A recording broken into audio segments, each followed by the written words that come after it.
Não, isto é o que há na Assembleia? Isto é tudo o que há numa refeição do restaurante da Assembleia.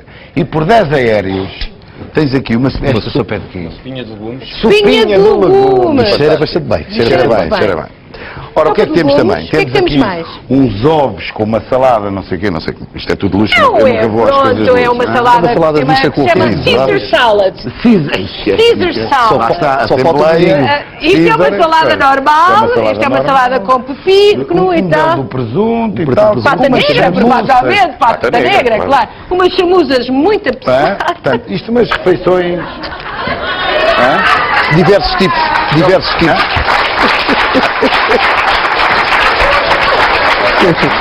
Não! Eu não posso comer nada!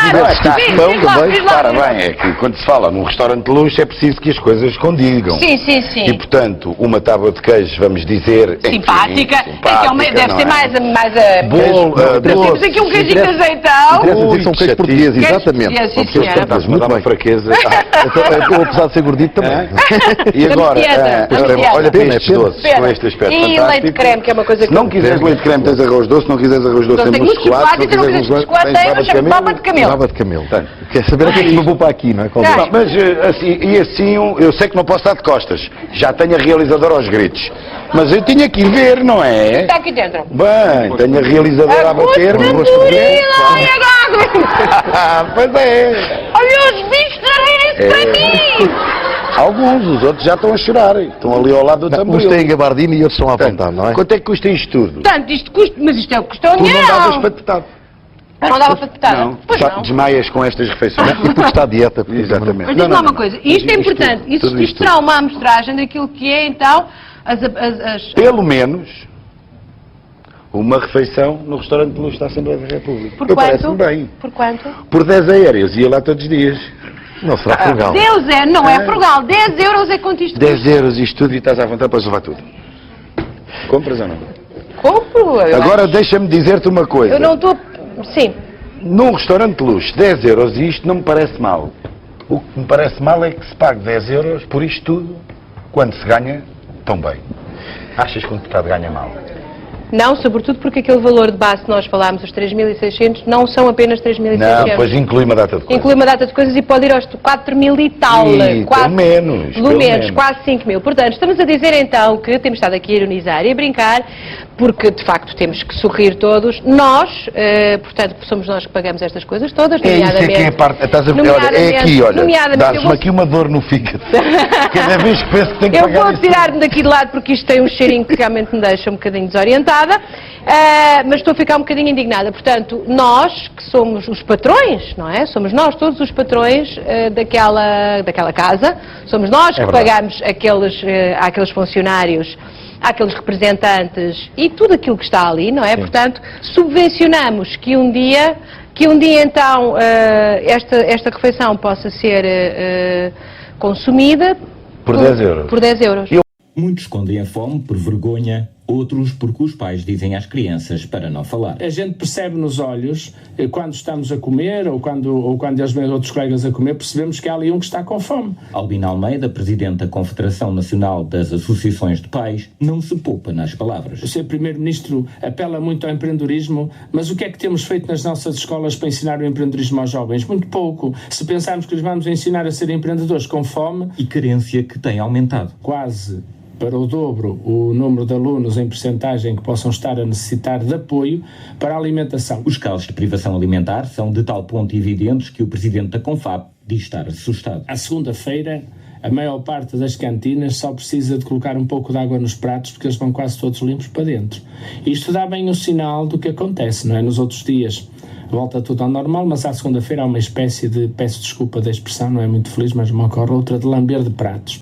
Da equidade fiscal destas medidas, reforçando aqui a simplificação do IRS, a taxa de solidariedade, a devolução também dos subsídios, ou pelo menos de um subsídio aos pensionistas, podemos falar, de facto, aqui de justiça? Equidade, ponto e vírgula. Há equidade nas palavras do Ministro e do Governo. Atenção que isto representa um agravamento brutal para a classe média e para a classe oficialmente rica que não é rica. é média, embora seja média superior, porque os verdadeiramente ricos, e esta linguagem parece de esquerda, não é realista, os verdadeiramente ricos não estão no sistema, estão tributados noutra sede ou nem sequer tributados, porque têm rendimentos através de sociedades em nome pessoal, em outras zonas de tributação fiscal, em zonas de tributação reduzida, portanto estamos a falar de coisas que todos nós conhecemos. Para a classe média e para os oficialmente ricos, sublinho, é um agravamento brutal. A inquietação de milhares impõe que se investigue a fundo onde param afinal esses milhões de euros que o Estado desperdiça todos os anos. Foi o que fizemos.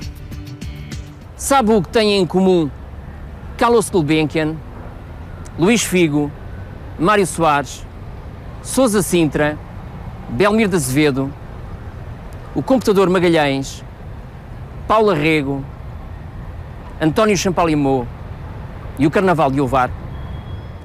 À primeira vista a resposta pode não ser óbvia, mas é simples. Todos eles tiveram na origem de fundações que o Governo estimou recentemente andarem por um valor próximo das 800.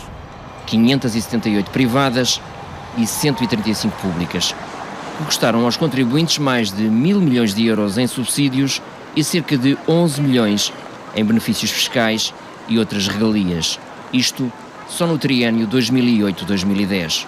Ou seja, o equivalente ao corte de um subsídio a todos os funcionários públicos.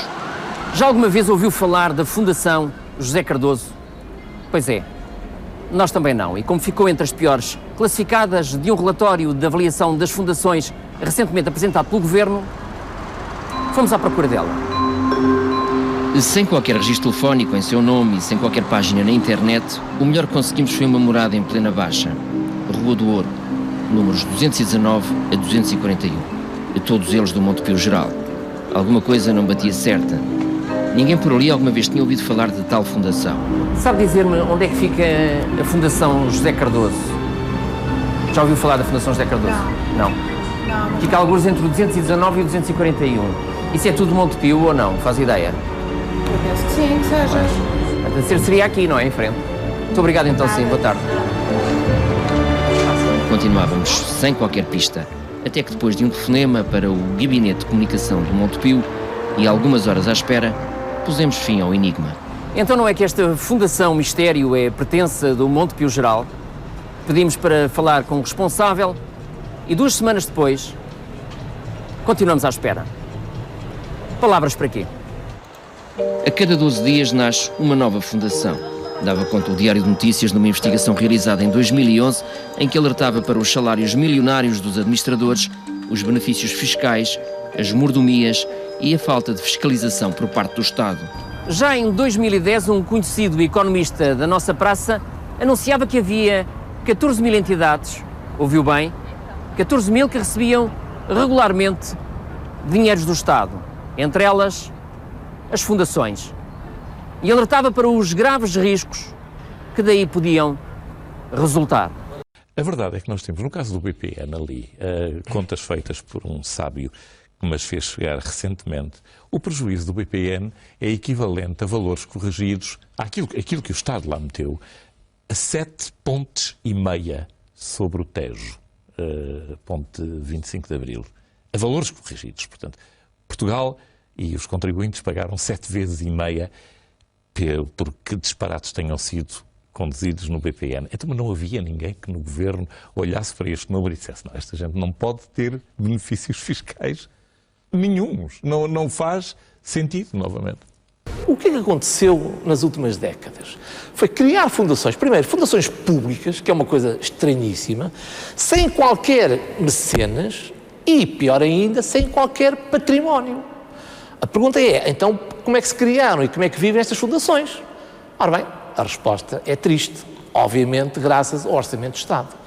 Estava aberta a porta para surgirem os casos e os escândalos. O primeiro em 2004, com a Fundação para a Prevenção e Segurança, que levou à admissão de Armando Vara, ministro de António Guterres. Lembram-se? Aquele que mais tarde foi nomeado administrador da Caixa Geral de Depósitos e vice-presidente do BCP e acabou arguido do processo de face oculta. E o mais recente, o caso da Fundação para as Comunicações Móveis, que geria o dossiê do computador Magalhães. E surge agora no relatório elaborado pelo Governo como a fundação que mais dinheiro recebeu do Estado. Nada mais, nada menos que 450 milhões de euros. Para aquela que foi uma das bandeiras dos governos de Sócrates, o computador Magalhães. Mas muitas mais fundações receberam subvenções na ordem dos milhões.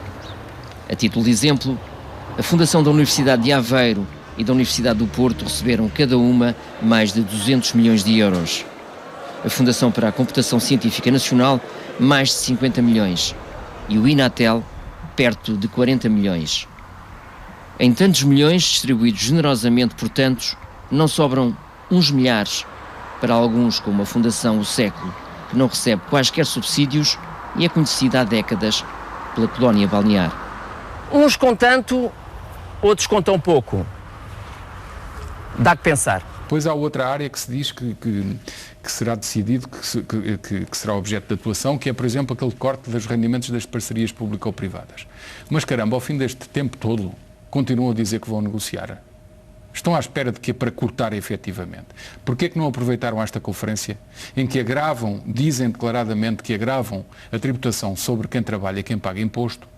Porquê é que não aproveitam para dizer que vão efetivamente cortar de 20 e tal por cento certas rendibilidades de certas concessões para 4%, que é um valor próximo do que o Estado está a pagar em dívida pública, que é o valor razoável, justo e moralmente aceitável. Estão à espera de quê? De mais uma manifestação?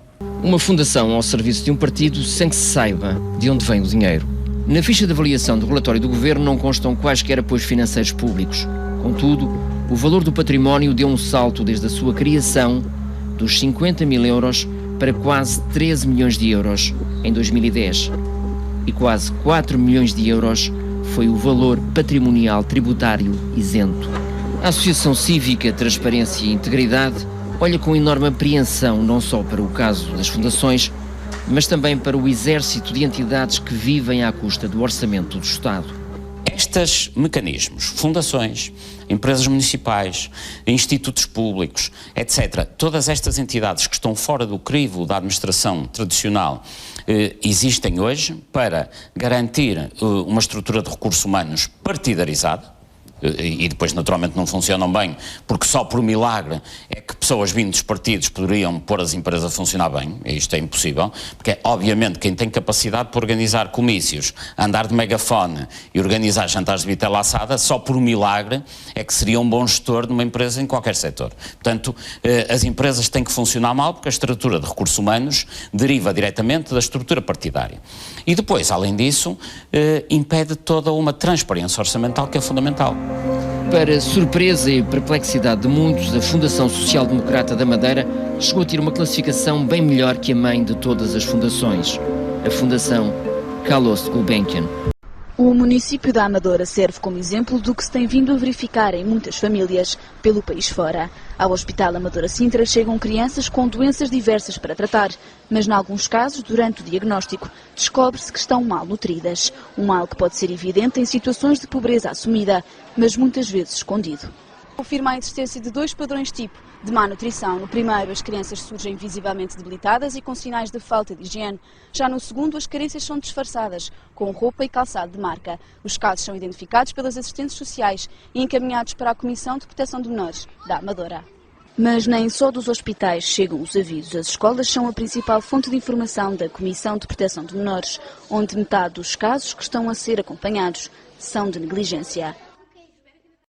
É mais um dia de aulas, ou por outras contas, mais um dia em que muitos destes alunos não vão passar fome. A escola dá-lhes uma refeição decente, a única que vão tomar durante o dia. Há uma grande parte que passa, de facto, imensa fome envergonhada. As famílias, quando vêm até nós, já em situação de desespero, à procura de soluções que a própria Segurança Social não dá, porque o rendimento social de inserção é dinheiro que demora a chegar. E o que eles querem é para hoje, para já. É hoje que eu não tenho dinheiro para dar de comer aos meus filhos. É hoje que não há nada para comer lá em casa. O que é que eu faço? E a quem é que vão pedir? É porque não há. É esse nível que não há soluções.